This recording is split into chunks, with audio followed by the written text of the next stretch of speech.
BRS రజతోత్సవానికి Elkathurthi ముస్తాబైందట. సిద్ధమైన బాహుబలి వేదిక, 1000 ఎకరాల్లో 5 జోన్లలో పార్కింగ్, రేపటి బహిరంగ సభకు భారీ ఏర్పాట్లు.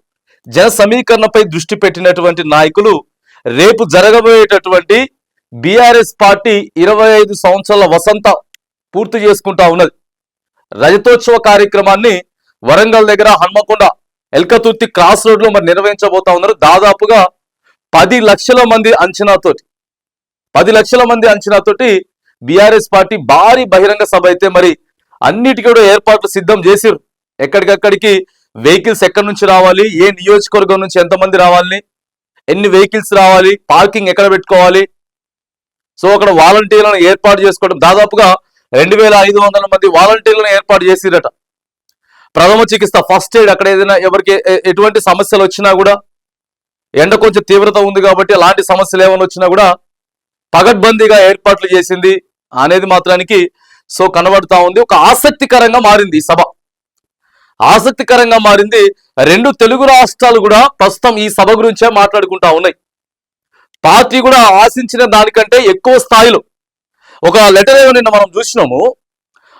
నల్గొండ జిల్లాకు సంబంధించినటువంటి కొంతమంది ఊరోళ్ళు ఏం చెప్తున్నారంటే, మీరు చెప్తారు కదా ఉన్నటువంటి గ్రామాధ్యక్షుడు లేకపోతే మండల అధ్యక్షుడు ప్రతి గ్రామానికి 20 మంది రండి, 25 మంది రండి అని అంటే, లేదు మేము మొత్తం ఊరంతా వస్తామని చెప్తున్నారట.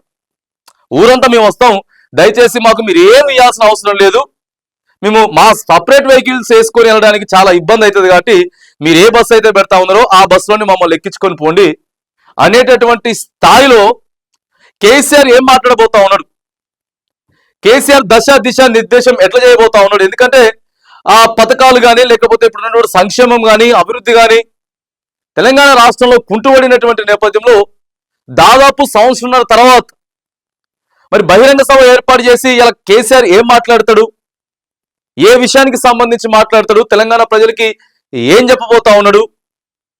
ఇప్పటికీ కూడా కేసీఆర్ సభకు వెళ్ళడానికి అనేక మంది ఆసక్తి చూపుతా ఉన్నారు. ఎంత ఎండ, మరి ఎర్రటి ఎండలో కూడా చాలా ఘనంగా అక్కడ ఏర్పాట్లు అయితే జరుగుతూ ఉన్నాయి, ఘనంగా ఏర్పాట్లు జరుగుతూ ఉన్నాయి. దాదాపుగా 1200 ఎకరాలు 1200 ఎకరాల ప్రాంగణంలో ఎక్కడికక్కడికి కూడా పగడ్బందీగా ఏర్పాట్లు చేసిరు.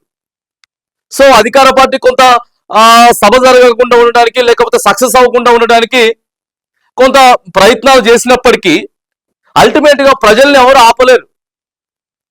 మనం కుట్ర చేసే కొంతమందిని ఆపగలుగుతామో ఇంకోటో కానీ అల్టిమేట్ గా మనకి కావాలి అనుకుని వచ్చేటటువంటి ప్రజల్ని ఎవరు అది ఆపడం సాధ్యం కాదు. మాకు బీర్ ఇచ్చినా, బిర్యానీలు ఇవ్వకపోయినా, సో మాకు ఇవేమి ఇవ్వకపోయినా, మీరు పైసలు ఇచ్చినా ఇవ్వకపోయినా కానీ మేము సభకు వస్తాం అనేటటువంటి వినపడుతుంది. అక్కడక్కడ సోషల్ మీడియాలో చర్చ వినపడుతూ ఉన్నది.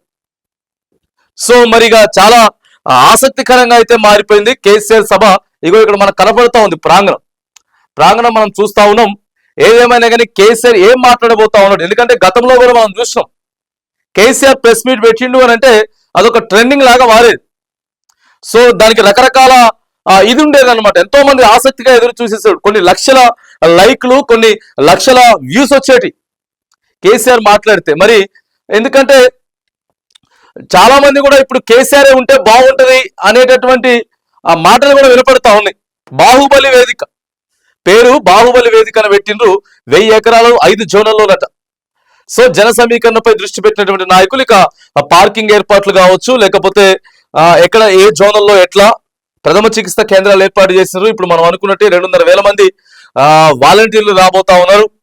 సో దీనివల్ల బీఆర్ఎస్ పార్టీకి సభ వల్ల మరి మైలేజ్ ఏ మేరకు పెరుగుతుంది, తర్వాత ఎంతమంది ప్రజలు వస్తారు అనేది ఒక క్యాలిక్యులేషన్స్, ఇంటెలిజెన్స్ రిపోర్ట్ కూడా ఉంటుంది. సో వేసవిని ఎండ దృష్ట్యా కూడా కొద్దిగా తగ్గే అవకాశాలు ఉంటాయి.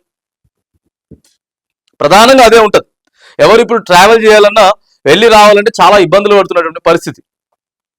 సో అనుకున్న స్థాయి కంటే మరి మించుతారా లేకపోతే ఎట్లా అనేది మాత్రానికి ఒక క్లారిటీ రాబోతా ఉన్నది కేసీఆర్ ప్రసంగం మీదనే.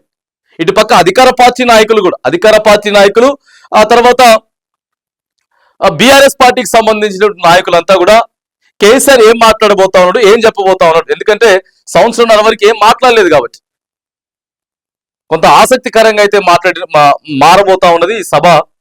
ఎంత బీఆర్ఎస్ పార్టీకి ఎంత మైలేజ్ రాబోతా ఉంది, అధికార పార్టీ వారికి ఎలాంటి సంకేతాలు పంపబోతా ఉన్నారు, ప్రజలు ఏమనుకుంటా ఉన్నారు అనేది మాత్రానికి రేపు సాయంత్రం సభ, రేపు సాయంత్రం 4 గంటలకు జరగబోయేటటువంటి సభతోటి కేసీఆర్ మాట్లాడేటువంటి మాటలకి మాత్రానికి సో కొంత తెల్లం అయితే కాబోతా ఉంది. మరి చూడాల ఏ స్థాయిలో బాహుబలి వేదిక మరి ఏ మేరకు సక్సెస్ కాబోతా ఉంది, ప్రజలు ఎంత మేరకు రాబోతా ఉన్నారు అనేది మాత్రానికి కొంత ఆసక్తికరంగా అయితే మారింది.